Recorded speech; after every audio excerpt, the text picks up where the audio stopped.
Hi, Kathy and Jeff back again. Today, for Unit 4, we're going to be talking about doing an engineering investigation with your students. Students have had experience with the engineering design process in 3rd grade, so they should be well prepared for this topic. This 4th grade unit addresses natural disasters such as hurricanes, tornadoes, blizzards, earthquakes, and volcanoes. We want students to build and test hurricane-proof structures. So hurricanes and other storms with strong winds can damage or destroy buildings, but with proper design and construction, the damage to buildings by these forces can be greatly reduced. A variety of methods can help a building survive strong winds and storm surge. This is a fun unit. We have lots of resources available for you, including some Discovery Ed videos, a PowerPoint, a number of informational texts from News ELA, some teacher info, and the activity itself. We want the students to think about hurricanes and then have them come up with ways of building structures that will help reduce the impact of this natural event. Now, here are the standards that we'll be looking at.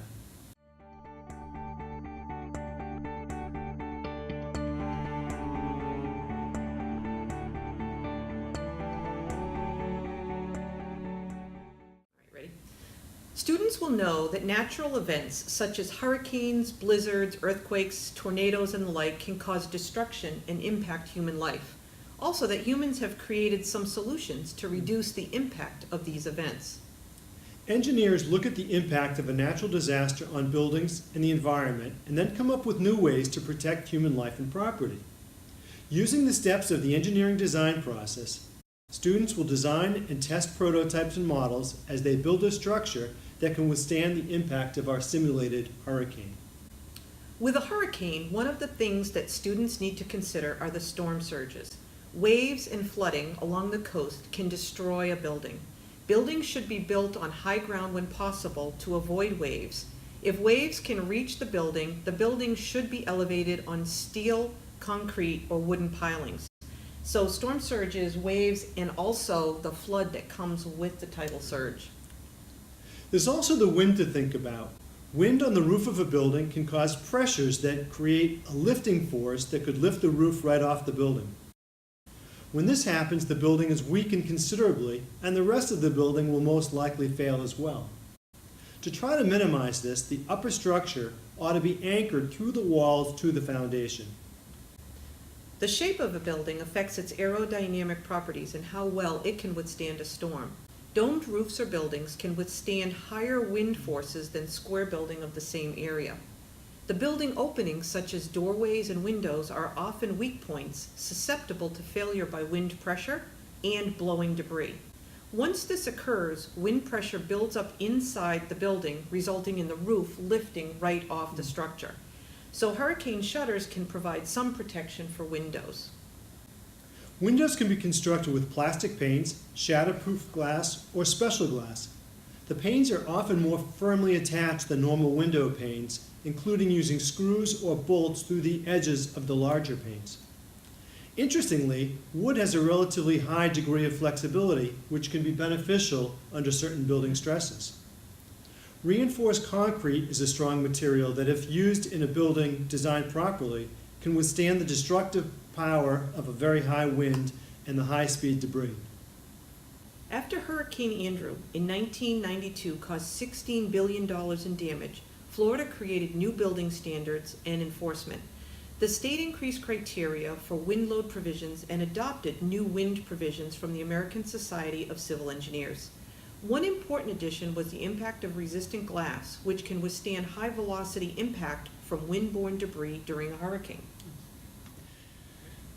Many houses built in South Florida since Hurricane Andrew are cinder block masonry construction, reinforced with concrete pillars.